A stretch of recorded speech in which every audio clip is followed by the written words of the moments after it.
Bonjour à tous, j'espère que vous allez bien. On se retrouve pour le brief du vendredi 4 avril 2025. On se fera un petit peu en Bitcoin, Ethereum. Vous avez choisi pour la seconde vidéo l'analyse de ING, donc ça sortira tout à l'heure. Je vous remets en jeu Render contre Telcoin, c'est à vous de décider. Le coin qui reviendra le plus gagnera l'analyse. Également, n'hésitez pas à me proposer d'autres altcoins que je pourrais analyser. Je vous rappelle, nos algos de trading sont disponibles, ils sont 100% automatisés, gratuits et rentables. On vous a mis les résultats du trimestre précédent, donc le premier trimestre de l'année, plus 8,23 R sur les stratégies SPT.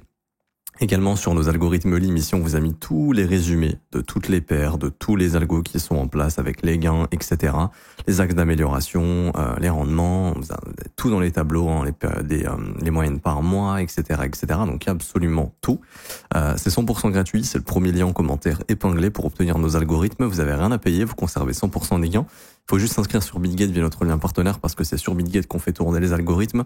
Vous créez votre compte, vous validez votre KYC et ensuite vous avez juste à cliquer sur ce lien, obtenir nos algos trading 100% gratuitement, vous renseignez prénom, email, identifiant BitGate, vous cliquez sur rejoindre, ça vous débloque l'accès aux algos et ensuite pour les configurer c'est très simple, vous cliquez sur ce lien, configure nos algos de trading, il y a 4 petites vidéos à regarder. 1, 2, 3, 4 sont des vidéos YouTube. Ça vous explique tout. Comment mettre en place les algos, comment configurer les montants à inscrire, comment configurer votre risque, comment lancer les algorithmes, comment les mettre en pause, comment consulter les trades qui ont été exécutés, comment consulter vos gains, bref, absolument tout est expliqué. N'hésitez pas à en profiter, c'est gratuit. Alors, pour venir sur Bitcoin aujourd'hui, donc on va faire un point un peu plus large avec le marché américain. On a le Nasdaq qui continue de s'enfoncer depuis les tarifs de Trump qui ont été mis en place et éventuellement les réponses des autres pays qui vont aussi eux mettre des tarifs. Donc ça c'est un petit peu les craintes sur les marchés. Le marché déteste la crainte, donc déteste les incertitudes. Donc c'est ce qui fait qu'on a une baisse et qu'on price actuellement tout ça. Maintenant la chose qui est intéressante à noter, c'est que pour le moment ça fait quand même 3 jours d'affilée que le Nasdaq baisse bien et que Bitcoin lui maintient toujours cette zone. Donc c'est assez intéressant de voir qu'on a un Bitcoin qui diverge avec le Nasdaq ici. On a vraiment le Nasdaq qui s'enfonce, on a un Bitcoin qui diverge. Donc il y en a un des deux qui ment. Souvent c'est ça, c'est-à-dire qui ment, est-ce que c'est le Nasdaq qui est en train de mentir et qui du coup va très vite rebondir et aller nous chercher des rebonds et dans ce cas-là c'est Bitcoin qui avait raison et Bitcoin pourrait faire la même. Ou est-ce que c'est le Bitcoin qui ment et donc le Nasdaq va continuer de chuter et donc le Bitcoin va très vite rejoindre le Nasdaq et dans sa jambe baissière. C'est impossible de savoir. Donc maintenant, il va falloir observer un petit peu le prix et je vais vous donner un petit peu des éléments de réponse sur ce que vous devez observer. Alors, déjà, on avait vu que il y avait de grosses probabilités d'aller chercher le Mandelo. Pourquoi ? Parce qu'on a réintégré les ranges de lundi, qu'on avait notre gros breaker block ici. Donc théoriquement, Mandelo, c'est fait ici. Personnellement, c'est un petit trade que j'ai pu prendre. D'ailleurs, ça, je vous l'enseigne dans le mentorship qui est gratuit. Il y a des salons dans le Discord qui ont été mis en place pour les membres VIP. Pareil, pour ceux qui veulent rejoindre le VIP, c'est gratuit également. Je vous ai fait un tuto ici, comment rejoindre le VIP gratuitement. Et grosso modo, pour ceux qui ont fait le mentorship, je pense que vous avez vu le trade. Je sais plus où c'est. Voilà, dans intraday. Donc moi, j'ai été fil dans la nuit pendant que je dormais. Mais voilà, le trade était d'acheter le Mandelo, enfin le breaker issu sur le Mandelo, et voilà. Donc la tendance est baissière, enfin le flux est baissier. Mais bon, ça n'empêche pas de trader des rebonds ou autres quand de gros POI sont tag. Mais il faut bien rester conscient que ce qu'on a sous les yeux pour le moment, c'est toujours baissier. Que le marché laisse derrière lui ce qu'on appelle un weekly low. Donc là, on est vraiment en train de laisser des stops évidents sous cette zone et on a fait exactement la même chose ici. C'est-à-dire que là, je comprends pas pourquoi mercredi, jour de tarif, on n'est pas venu péter les stops ici. Donc ce sont des zones qu'on va aller chasser. La question que je me pose, alors aujourd'hui, news écho importante, on a le NFP, donc qui dit NFP dit beaucoup de volatilité, généralement, et également taux de chômage. Donc si le taux de chômage explose et que le NFP est très bas, ça veut dire vraiment que l'économie a ralenti, enfin que le marché du travail ralentit, et donc ça confirmerait les thèses d'une éventuelle récession. Maintenant, j'ai vu une data hier qui était assez intéressante.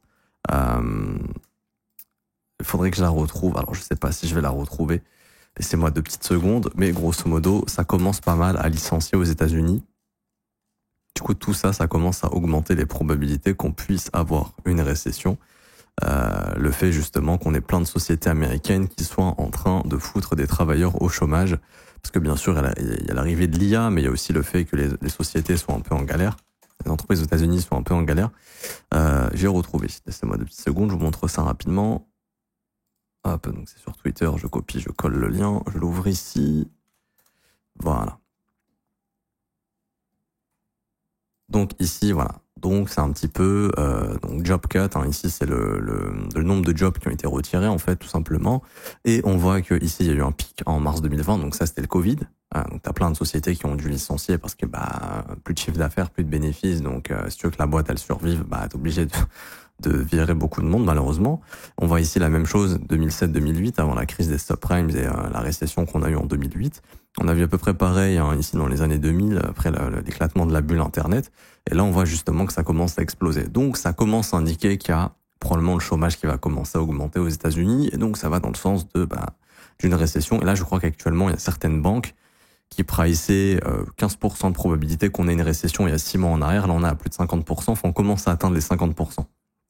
Du coup, cette récession devient sérieuse et on continue également de pricer cette récession.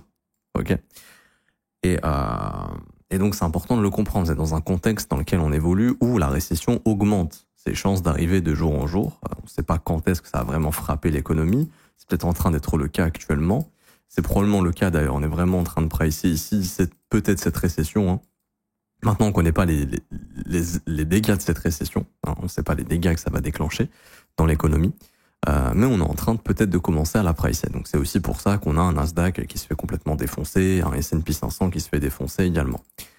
À noter que on va bientôt atteindre un point d'intérêt qui est hyper important sur le Nasdaq et qu'aujourd'hui on a une news. Donc à mon avis, ce qui va se passer, c'est qu'aujourd'hui on va aller chercher sur le Nasdaq encore un petit peu plus bas, ce qui permettrait peut-être au Bitcoin d'aller déclencher son weekly low qu'il n'a pas encore tag ici à 81 113 $.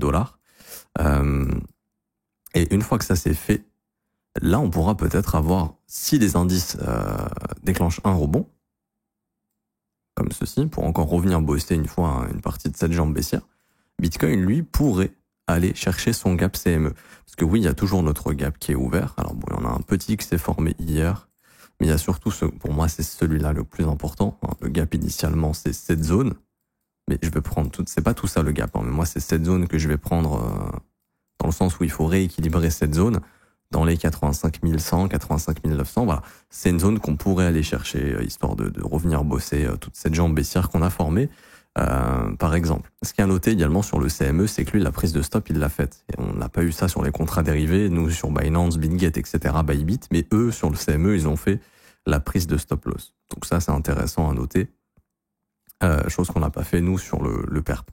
Mais tout ça pour dire que le flux reste baissier, mais qu'il va falloir être attentif à la réaction du prix sur la prise du weekly low à 81 113, parce que je pense qu'on va y aller, parce que Bitcoin diverge avec le Nasdaq. Et ça, c'est important de le comprendre, et c'est déjà arrivé. Moi, je me souviens que c'est arrivé en été, quand BlackRock a fait sa demande d'ETF sur Bitcoin, d'ailleurs. Pour ceux qui s'en souviennent, je sais pas si vous regardez à l'époque aussi un petit peu le Nasdaq, moi c'est un truc que je regardais très très souvent, et je me disais, ok, il se passe quelque chose, parce que c'était en juillet-juin 2023. Juillet-juin 2023, tac. Non, oui, c'était ça. C'était ici, il y avait le Nasdaq ici, ouais, c'était sur cette période. Il y avait vraiment le Nasdaq qui se faisait défoncer, donc de juillet jusqu'à octobre. Donc sur toute cette phase ici, là, on avait un dump du Nasdaq, mais lui, le Bitcoin, rien à foutre. Et ensuite, un gros breakout et accélération. Donc, la question, c'est est-ce qu'on est dans cet environnement ou pas? Après, ici, il y avait les demandes d'ETF, augmentation de chances d'approbation, etc. Donc, le marché a apprécié tout ça. On a eu du narratif.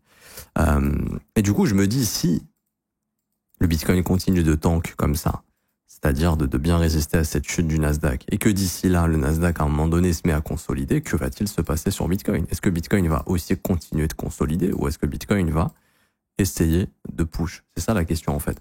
Donc là, c'est intéressant de noter que, en effet, Bitcoin tient bien pour le moment sur cette chute du Nasdaq. Et donc, vu qu'on a aujourd'hui le NFP et le taux de chômage, très souvent, ce que va faire le marché, c'est déloger soit le sommet de la veille ou le plus bas de la veille. L'idée, c'est de se dire que la journée d'hier est haussière, ici.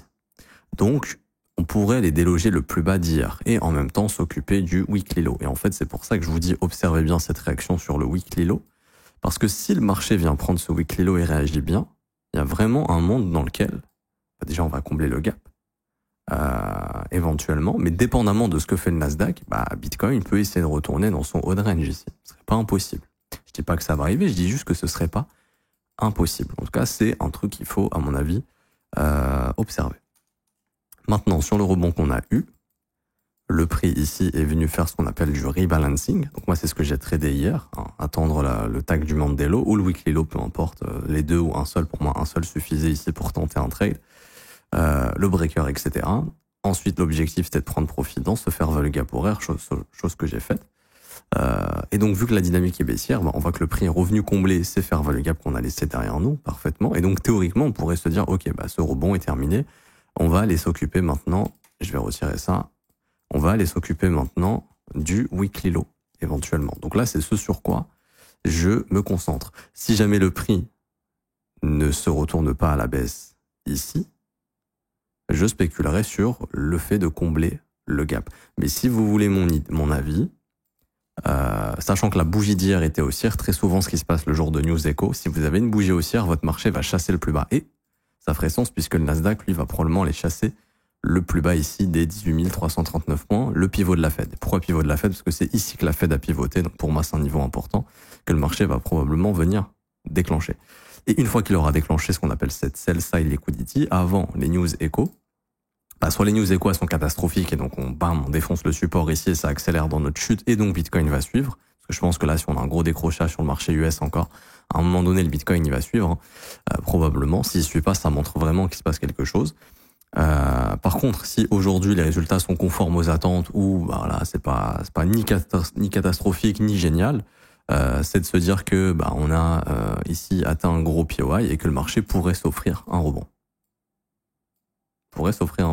Et c'est pour ça que on pourrait permettre au Bitcoin d'aller chercher son weekly low et puis si ensuite le Nasdaq s'offre un rebond pour aujourd'hui les news echo, faudrait pas être étonné d'avoir un Bitcoin qui va, pourquoi pas, aller chercher son gap CME, donc dans les 85 000, et ensuite ça serait la première target. Alors, on voit ici qu'il y a des stops qui sont en train de s'accumuler, qu'on pourrait essayer d'aller chercher au-dessus des 83 800. J'ai observé personnellement beaucoup de gens qui ont shorté hier sur ce mouvement baissier, donc leurs stops éventuellement sont là, donc c'est pour ça que ce serait pas déconnant d'aller nettoyer cette zone à un moment donné. Maintenant, retenez bien que la dynamique est baissière. Là, on parle vraiment de rebond, de combler les gaps, on parle pas de to the moon, hein, on est bien d'accord. Je le redis, je le redis depuis des semaines et des semaines, la dynamique est toujours baissière, c'est-à-dire que Bitcoin répond au fair value gap baissier, forme des breakers, pullback ces breakers, clôture à l'intérieur des fair value gap. Enfin, je veux dire, tout est baissier sur Bitcoin actuellement. Le point d'intérêt majeur reste les 81 113 et en théorie le plus bas trimestriel des 76 560. C'est juste de se dire que pour le moment il y a une sorte de résilience face aux indices américains et donc voilà, ça permet de se questionner, tout simplement. Donc, j'ai pas plus de choses à dire sur BTC. À mon avis, on va aller purger les 81 113 $, mais je pense que ça peut être un point d'attention important vis-à-vis de ce qui se passe sur les indices américains et que ça peut être une zone de rebond qui peut ramener Bitcoin à travailler son gap CME par la suite, donc dans les 85 000. Pourquoi pas? Je dis bien, pourquoi pas? Et ensuite, à voir. Si c'est juste, tac, rebond, merci, au revoir, faudra l'accepter. Après, prochain point d'intérêt, c'est le plus bas des 76 000. Par contre, si ça nous ramène sur quelque chose de plus important derrière, là, faudra observer tout ça. Et vous avez ETH, ici, hop, qui est venu chercher son plus bas hier, donc le plus bas du trimestre précédent, à 1750 $. Donc c'était l'objectif, on en a parlé. L'objectif c'était de venir prendre le Mandela, etc., etc. Ça a été fait. Également de prendre le plus bas trimestriel du trimestre précédent, parce que là on a clôturé le trimestre précédent, le premier trimestre de l'année, on est venu chasser le plus bas. Et vous voyez ici, petite réaction. Mais dans l'idée, ça va être de se dire pourquoi pas aujourd'hui d'aller purger également le plus bas d'hier, parce que hier c'est une journée qui est haussière. Donc le marché jour de News Echo pourrait s'amuser à aller purger le plus bas d'hier. Et si ça réagit, je pense prendre les 1735, une fois que les 1735 ont été déclenchés, si Bitcoin rebondit, ETH pourrait éventuellement faire la même chose, cette fois-ci en allant chercher le plus haut de la veille, dans les 1840. Mais ce qu'il faut retenir, c'est que ETH reste baissier dans une dynamique baissière pour le moment. Ça, il n'y a pas de problème, hein, c'est le cas, on en avait parlé depuis le rejet dans ce fair value gap, il y a beaucoup plus de probabilité d'aller chercher le plus bas des 1750 et, à mon avis, cette zone des 1630 à 1730 $. Maintenant, cette zone va être à observer parce que, encore ici, c'était pas une zone à haute probabilité de bottom. Là, c'est une zone avec déjà un peu plus de probabilité de former un bottom. Je dis pas qu'on va bottom ici, je dis juste qu'il y a plus de proba que ça. Comme je vous disais, sur ce rebond, personnellement, Je m'attendais à ce qu'on revienne visiter, on en parlait, hein, cette zone ce plus bas, parce qu'à mon avis, il était peu probable que ce soit le bottom, et je pense qu'on va venir bosser cette zone ici entre 1630 et 1730 $. Alors, est-ce que ça va être aujourd'hui, la semaine prochaine, dans 2 semaines, j'en sais rien. Mais dans l'idée, c'est de se dire qu'on reviendra bosser cette zone. Bon, dans l'idée, c'est de se dire que c'est quand même dans un avenir proche, hein, ce sera pas dans 6 mois, je pense. Question de quelques jours, voire peut-être même aujourd'hui, j'en sais rien, indépendamment des news échos, si elles sont pas bonnes, faudrait pas être étonné que, on a une big bougie là-dedans qui vient bosser nos fair value gap, par exemple. Mais voilà, à mon avis, on va venir bosser cette zone.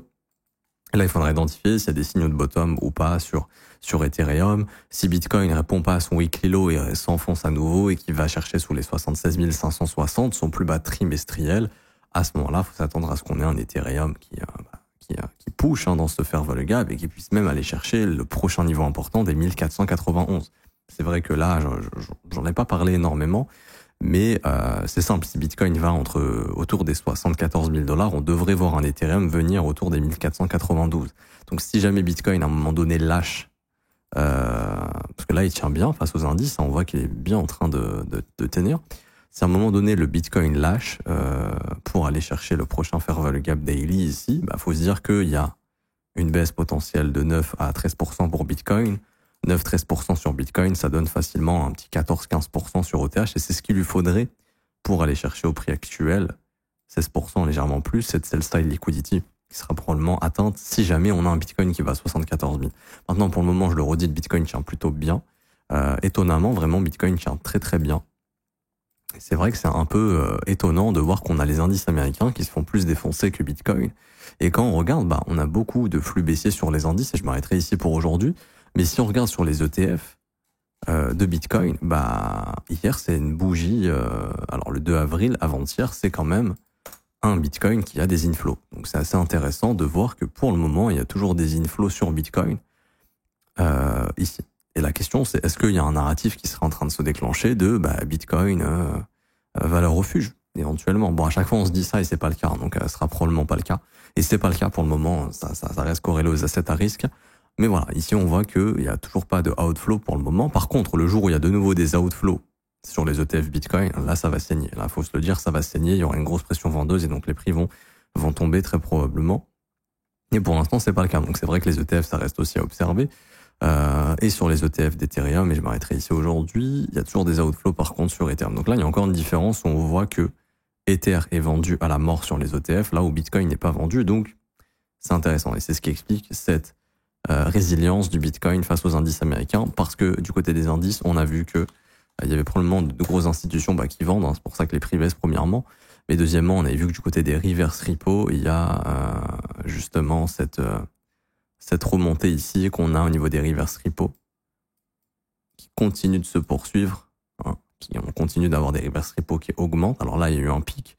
De ce qu'on m'a dit, ce serait peut-être sur une fin de trimestre, il y a souvent des pics à vérifier. Je crois que ça peut être le cas. Ouais, c'est souvent le cas même. Donc ça pourrait être le cas sur une fin de trimestre qu'on puisse avoir des pics, mais on voit bel et bien que ça continue d'augmenter malgré ces pics-là. Si on retire les pics, ici on voit que ça augmente. Donc on voit quand même qu'il y a de l'argent institutionnel qui sort des assets à risque. Mais pour le coup, ça déclenche pas de outflow sur Bitcoin, donc ça c'est intéressant. Je m'arrête ici pour aujourd'hui, j'espère que ça vous aura plu. Si c'est le cas, n'hésitez pas à laisser un pouce bleu, vous abonner si ce n'est pas déjà fait. Également, vous avez l'accès au mentorship qui vous est offert. C'est le premier lien en commentaire épinglé. C'est une formation gratuite de 22 cours vidéo qui vous forment de A à Z à des concepts très puissants. Par exemple, ce que je vous ai montré tout à l'heure, ce genre de trade. On a des salons dans le Discord, beaucoup de membres également partagent leurs trades, etc. On vous a même fait un salon review trade. Alors ça, c'est quand vous serez VIP. Pour être VIP, il faut une petite activité de trading sur BitGet. Mais on vous fait des reviews de trades, on vous explique des trades qui ont été déclenchés, etc., etc. C'est gratuit. Encore une fois, tout est gratuit. Tout ce que je vous explique actuellement pour obtenir le mentorship, c'est très simple. Premier lien en commentaire épinglé. Vous vous inscrivez sur BitGet via notre lien partenaire. Vous validez votre KYC sur la plateforme. Et ensuite, vous faites un trade d'une valeur d'au moins 100 USDT pour vous débloquer l'accès au mentorship. Pour l'obtenir, ensuite, vous cliquez sur ce lien, la meilleure formation de trading crypto. Vous cliquez sur obtenir gratuitement. Vous renseignez email identifiant BitGet. Vous cliquez sur recevoir gratuitement. Instantanément, vous recevez une première formation par mail qui assure ton bull market comme un pro. Et quelques heures plus tard, jusqu'à 24 heures après, vous recevrez le mentorship. Et pour tous ceux qui veulent vraiment se former à mes côtés, être accompagnés à mes côtés, avoir des analyses de marché privées tous les jours, je réponds à vos questions, j'analyse vos coins, on trouve des opportunités, des setups de trading, je vous explique des concepts, je vous explique ce que je fais sur les marchés, est-ce que je me repositionne, est-ce que je reste en dehors du marché, etc., etc. Quand est-ce que je sors, quand est-ce que je re-rentre. Je vous donne également une formation la formation de l'école qui est la formation la plus complète, 19 heures vidéo, 19 heures de cours vidéo, 8 modules qui vous forment de A à Z. Vous avez également un accès exclusif au Discord dans la partie école pour échanger avec moi-même et les professeurs et poser toutes vos questions et être accompagné tous les jours. Le prix est de seulement 49 € par mois, c'est sans engagement. Vous avez aussi les offres 3, 6 et 12 mois qui, elles, sont moins chères. On a par exemple 36% de réduction sur l'offre de 12 mois. C'est juste un paiement one-shot et vous avez votre abonnement d'1 an directement. C'est sans engagement, je le répète. Et vous avez également ici les témoignages des membres si vous voulez vous faire une petite idée avant de nous rejoindre. Je m'arrête ici, on se retrouve tout à l'heure pour l'analyse de INJ. À tout à l'heure. Ciao, ciao.